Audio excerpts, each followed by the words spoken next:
독일 동화의 길 21번째 시간입니다. 독일 동화의 길 21번째 시간은 한스 슈타덴의 출생지 홈베르크 FC입니다. 이날 일어났던 일이 아주 중요한 일이 났기 때문에 일기장을 읽도록 하겠습니다. 멜중엔을 나오는 길에 프라우 일로나 가게로 들어가 인사하려고 했으나 점심 먹으러 갔는지 자리를 비우고 없었다. 12시 38분 홈베르크 FC행 버스를 탔다. 490번이었다. 종착역인 부스바노프에 내렸다. 버스 정거장을 말합니다.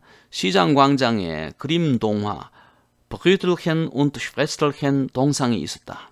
시내는 목골조각이 아름다웠다. 바로 옆에 공원이 있었다. 어디를 둘러볼지 연구를 하는데 작은 곤충들이 날아들었다. 새까맣게 내 가방에 달라붙었다. 그 벌레들을 털어내고 그 공원을 빠져나왔다. 시내를 구경하고 버스를 타러 왔다. 그런데 13시 20분에 차가 떠나버렸다. 13시 45분쯤이었는데 그릴발트로 가는 버스가 14시 45분에 출발해서 1시간을 어디서 보내야 했다. 젊은 친구가 차를 기다리고 있기에 저기 산꼭대기에 올라가는데 몇 분이 걸리느냐고 물었더니 20분 정도라고 했다. 사람들에게 물어서 오솔길로 걸어 올라갔다. 가팔랐다. 많은 계단을 무거운 배낭을 메고 올라갔다. 14시에 정상에 도착했다. 정상에 올라 도시 사망을 조망했다. 내려오르다 폐허성 한가운데에 있는 탑에 올라가 볼까 생각했다. 거기까지 올라 다시 사진을 촬영하였다.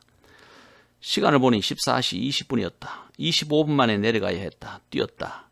이런 일이 있나? 무거운 배낭을 메고 내리막길을 서둘러 내려가는 길에 발을 헛디딘 것이다. 삐직 소리가 났다. 발을 삐었다고 생각했다. 나중에 보니 발을 삔 것이 아니라 발 가운데 거미 같던지 부러진 것 같았다. 실제로는 부러진 것이었습니다. 프랑크푸르트 오는 열차 안에서 보니 퉁퉁 부어 있었다. 발을 절며 버스 타는 터미널로 걸어 내려왔다. 14시 45분 여자 버스 기사의 설명을 듣고 프리츠라로 가는 450번 버스를 탔다. 얼마가 걸렸는지 모른다. 프리츠라는 내가 지금까지 본 목골조각으로 가장 아름다운 마을인 것 같았다. 시장 광장에 많은 사람들이 커피를 마시고 있었다. 다채로운 나의 행장이 우스운지 나를 주목했다. 그들을 아랑곳하지 않고 마을을 사진 찍었다. 그곳은 돔이 있는 마을이었다. 16시 3분 카셀행 500번을 탔다. 윌헬름스 흐라고 적혀 있어서 탔는데 하프트바노프를 지나고 있었다. 역을 말합니다. 하프트바노프에서 내렸다. 순서를 기다려 열차 연결표를 보아 달랬더니 아직 2분이나 있다고 했다. 열차 연결표라는 건 환승표. 아직 2분이라는 말이 이해가 되지 않았다. 아무튼 나는 환승표를 받아들고 8번 홈으로 뛰었다. 17시 3분 출발. 환승하지 않는 열차였다. 느긋하게 노트북을 꺼내서 정리를 할 수 있는 2시간이었다. 19시 35분 프랑크푸르트 도착이다. 프랑크푸르트 유스호스텔은 작센하우젠 길목에 있었다. 저녁은 터키 식당에 가서 먹었다. 와이파이 사용료는 받지 않았으며 로비에서만 가능하다고 했으나 내 방에서도 되었다. 4인실 방에는 이러한 의사가 왔다. IOM 소속이란다. 국제이민조직과 관계한다 한다.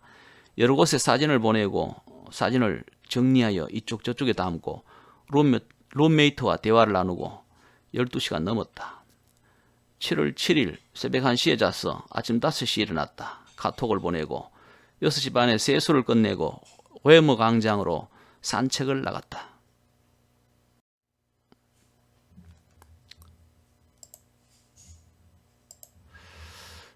지금 우리 목적지는 홈베르크가 여기 있고요.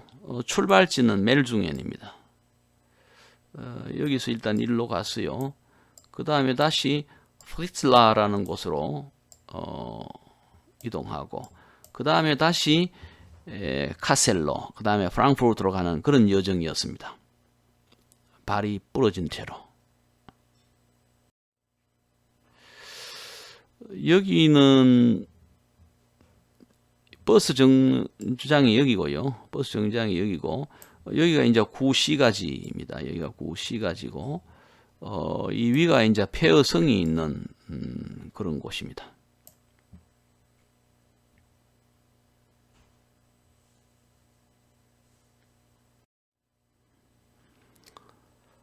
마테우스 메리알이라는 사람이 이 1655년에 그린 홈베르크, 그 당시는 아마 호음부르크라 했는가, 호음부르크라 했는가 봐요. 부르크 성이니까 호음부르크. 지금은 홈베르크라 합니다. 홈베르크. 그리고 그 구별하기 위해서 홈베르크, F제 강가에 있는 홈베르크, 그런 말입니다. 그 홈베르크를 소개할 때에 한스 슈타덴의 출생지 이렇게 했는데요. 한번 그와 관련해서 써놓은 글, 위키피디아에 나와 있는 글을 발췌해서 번역한 것인데 한번 읽어보도록 하겠습니다. 1548년 한스 슈타덴은 용병으로 브라질 해안가로 가서 1549년 페르남부코에서 반란을 일으킨 인디언들과 싸웠다. 귀국 후에 1550년 스페인 산나브리나 탐험대와 함께 라플라타 지역으로 가기로 했다. 세 척의 배가 폭풍에 침몰한 이후에 그는 다른 이들과 함께 남브라질 해안가에서 구출될 수 있었다. 거기서 그들은 구조를 기다리며 2년 이상 우림 지역에서 살았다. 결국 직접 만든 작은 보트를 타고 북으로 가서 상비센트로 갔다. 이 중요한 주둔지를 보호하기 위하여 슈타덴은 포르투갈인에 의하여 작은 성의 대장으로 고정되었다. 그 요새는 북쪽에 있는 섬 산토 아마로에 있는 요새였다. 그 섬이 식인종인 투피남바 인디언 공격에 내주었다. 요새에서 외출을 나가다가 슈타덴은 인디언의 포로가 되었다. 인디언들은 슈타덴을 그 연거진 우바투바로 끌고 갔다. 그는 곧 투피남바의 축제가 있는 날에 의식을 치른 후에 잡아먹히게 될 예정이었다. 그에게는 다행스럽게도 이날을 계속 연기할 수가 있었다. 이것은 포르투갈 사람과 그의 얼굴 생김새가 다르기 때문이라고 그는 생각했다. 당시 사실 포르투갈 사람들은 투피남바 인디언에게는 주적이었던 것이다. 그 후에 인디언에게 전염병이 찾아왔다. 믿음이 좋은 기독교인 슈타덴은 추장에게 하나님께 고쳐달라고 기도하기로 약속했다. 추장이 그 전염병을 이겨냈고 치료자로서 슈타덴이 그때 이제 치료자의 지위를 얻었기 때문에 생명을 구할 수가 있었다. 슈타덴은 투피남바인들이 여러 포르투갈인들을 포로로 잡아서 죽이고 또 잡아먹는 것, 이런 거를 다 구경할 수가 있었던 거죠. 9개월 후에 그는 프랑스 배의 선장에 의해 구출될 수 있었다. 1557년 마르부크에서 출판된 그의 책 Wahrhaftige Historie, Zwei Reisen nach Brasilien 이라는 책, 번역한다면 참된 역사, 두 번의 브라질 여행은 오늘날 브라질 연구에 극도로 중요한 책이다. 마르부크 의사인 요한 두리안드가 책 출판에 압력을 넣었다. 여러 가지 전문 용어로 볼 때 어떤 사람들은 두리안드가 그 저서의 일부다라고 주장하기도 하는가 본데 최근 연구는 그렇지 않은 걸로 그렇게 알고 있습니다. 그가 책을 출판한 이후에 슈타덴은 마르부크에서 질산염 제조법을 배웠다. 그 책에서 그리고 1557년 발덱 백작에게 보낸 편지에 그의 거주지로 볼프하겐을 적었다. 이런 이유로 볼프하겐은 이렇게 소개하고 있습니다. 한스 슈타덴의 도시 볼프하겐, 이렇게 소개하고 있습니다. 그래서 내가 홈베르크 FC를 소개할 때는 한스 슈타덴의 출생지라고밖에 소개할 수 없는 이유입니다. 1558년에 그는 코르바카의 질산염 제조자로 불렸다. 그가 어디에서 사망했는지는 분명치 않다. 그의 아버지는 1551년 이래로 코르바카 시민권을 가졌다. 1576년 패스트에 의해서 희생됐다는 것은 믿기 좀 힘든 그런 일인가 봅니다.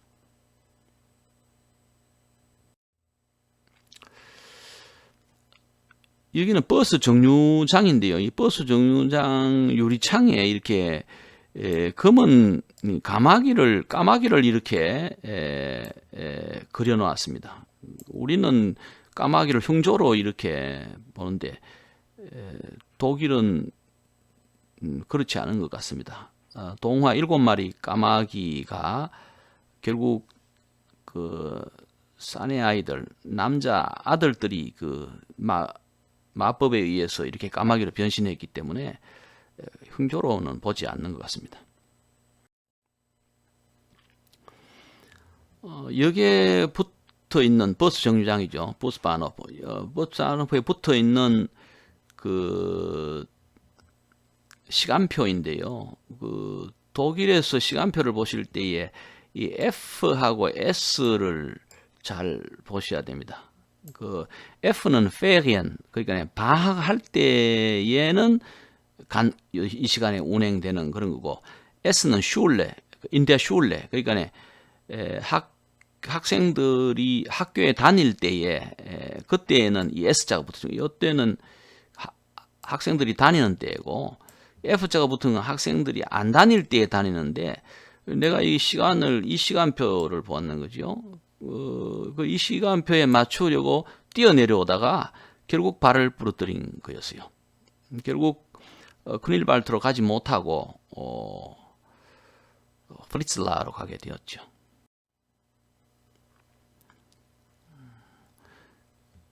여기는 주목할 곳은 바로 이 부분입니다. 이 부분. 여기 교회가 있고 교회 앞에 있는 건데요.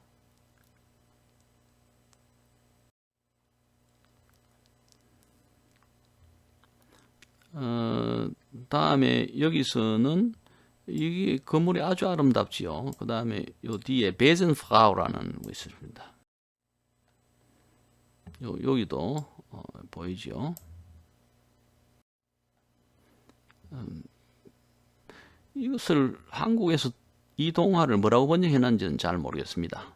빗자루를 들고 있는 여인인데 그 동화의 내용과 관련해서 보통 번역을 하기 때문에 무엇으로 번역되는지는 잘 모르겠네요.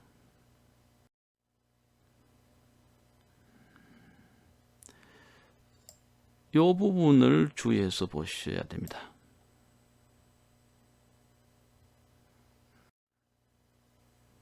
아까 조금 전에 그 표시한 부분, 이 부분이죠.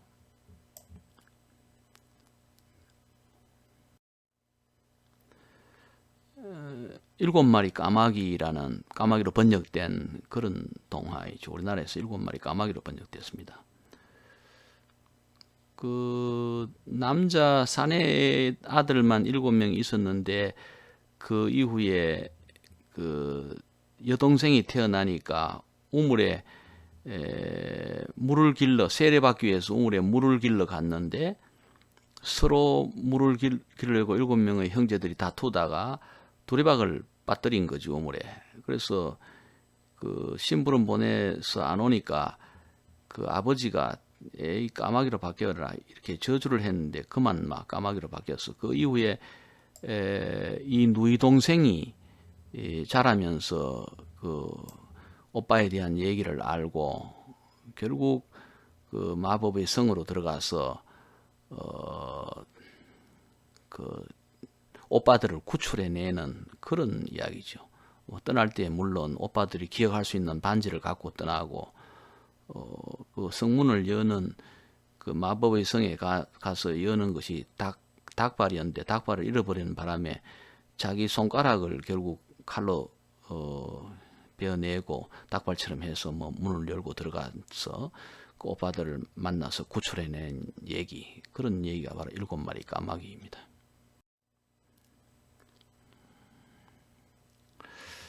아까 봤습니다만 이 부분을 다시 한번 보도록 하겠습니다. 한스 슈타덴이, 이분이 바로 한스 슈타덴인데, 한스 슈타덴의 평상시의 모습은 이런가 봅니다. 수염이 있는 분입니다. 수염이 길게 수염이 나는 분이. 참 특이한 건 뭐냐 하면 요 뒤에 있는 거는 무엇이 있었는데 사진을 제대로 못 찍어서 그 내용이 무슨 내용인지는 모르겠고요. 여기에 보면은 하나님의 말씀은 영원하다 이렇게 적어놨더라고요. 이분이 아주 믿음 있는 분이어서 그런가 봐요. 독실한 기독교인이었다가 가제 그 브라질에서 그 식인 인디언 추장을 그 병을 고칠 정도의 그런 어떤 믿음을 가진 분입니다.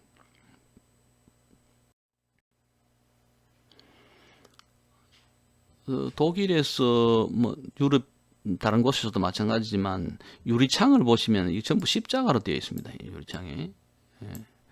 뭐 이런 십자가이든 아니면 이거는 그리스 십자가를 하죠. 라틴형 십자가이든 이런 십자가로 되어 있습니다.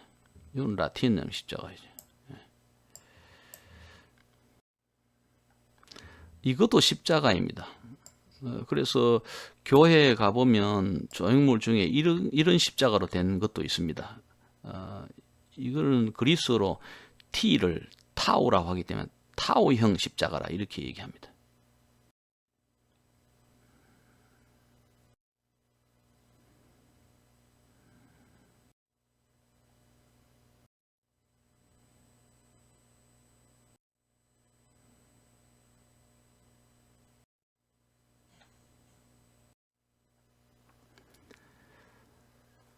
독일에 가시면 이런 설치물을 가끔씩 발견하게 되는데요. 제목도 참 재밌게 적어놨습니다. 인젝텐 호텔, 곤충 호텔이라. 뭐 어떤 곳에서는 뭐 벌 정거장이다 이렇게 적어놓은 곳도 있고요. 독일인들의 그 자연사랑을 볼 수 있는 그런 곳이죠.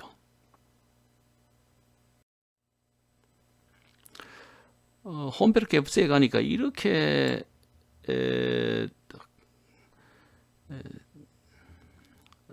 원래는 장대로 걷는 사람의 모형이 여기 그려져 있었는데 조각으로 설치되어 있었는데 무엇을 왜 이렇게 해놨는지 거기에 대한 설명은 찾지를 못했습니다.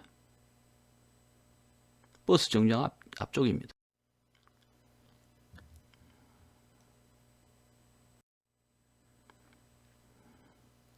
아무튼 버스 정류장에 왔다가 크닐발트로 몽가고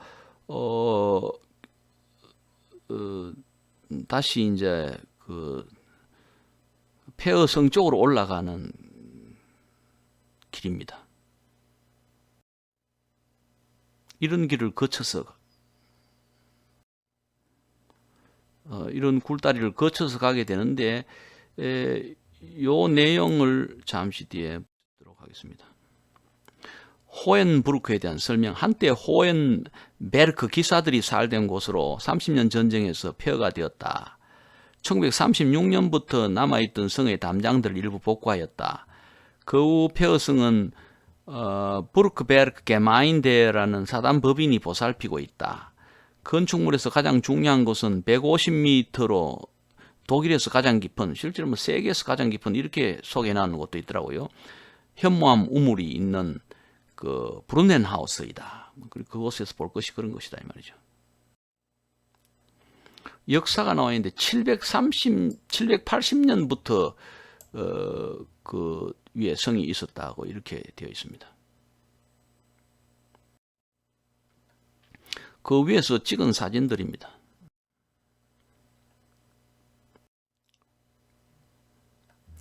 여기가 아까 우리가 본 교회고요.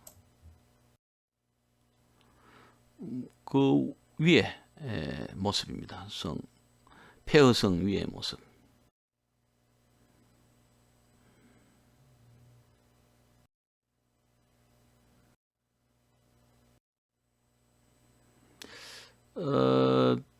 이게 중요한 거지. 이게 이제 이것이 뭐냐 하면 150m. 근데 이 사이트로 들어가시면 이 사이트 들어가서 번역한 내용입니다. 발췌 번역한 내용. 헤센 방백 모리츠가 1605년에서 1613년 사이에 샘을 팠는데 현무암 층만 120m, 그 아래 모래, 또 모래 지나면 폐각 석회암층을 뚫고 150m 깊이의 물이 있는데 두 명의 광부가 6시간 교대로 수직경도를 파내려갔고, 그리고 또 권양기 인부들은 그걸 퍼올려서 나한테 버리고, 결국 이 8년 걸려서 물을 만나서 그 우물을 받는 그런 내용인데, 수직경도는 352개의 돌로 된 링으로 그 쌓아가지고 우물을 만들었고, 건축 비용이 25,000 굴덴이 들었고, 30년 전쟁으로 성과 우물이 폐허가 되어서 300년 동안 잊혀졌으나 1980년에 발굴 계획을 세우고 1997년 5월 23일에 공사를 시작해서 2001년 7월 20일에 결국 바다까지 도달하고 이 과정에서 7천여 점의 유물을 수집하게 되었다. 막 그런 내용이 이건 내용이 지금 뚜껑을 덮어놓은 상태지요.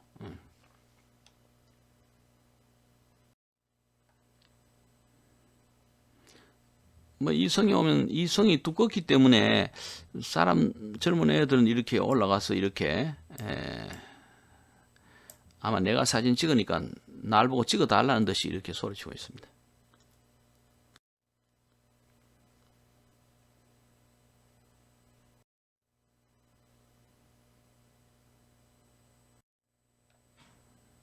뭐 그 사진이 그 사진입니다. 동영상을 한번 보시도록 하겠습니다.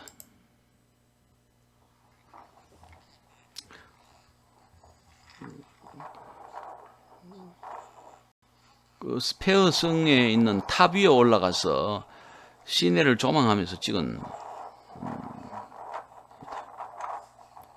양사방으로 찍었는데요.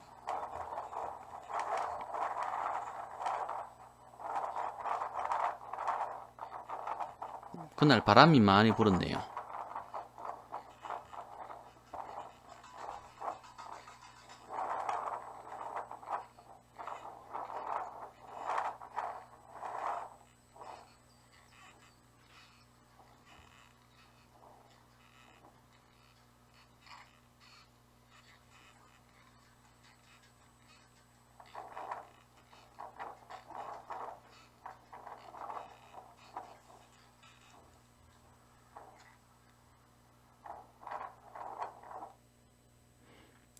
네, 여기까지입니다.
요 부분이죠.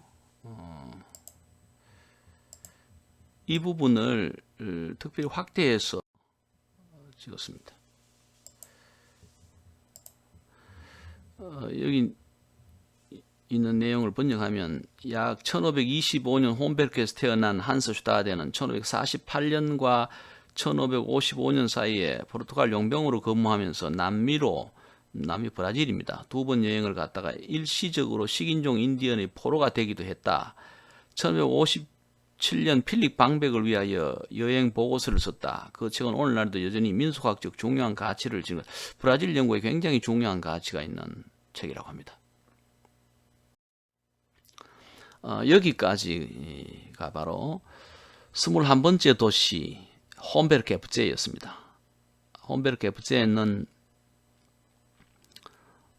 동화에 대한 조각상도 있지만 특별히 한스 슈타덴이 태어난 곳으로서 아주 자랑스럽게 생각하고 있는 그런 곳입니다. 대단히 감사합니다.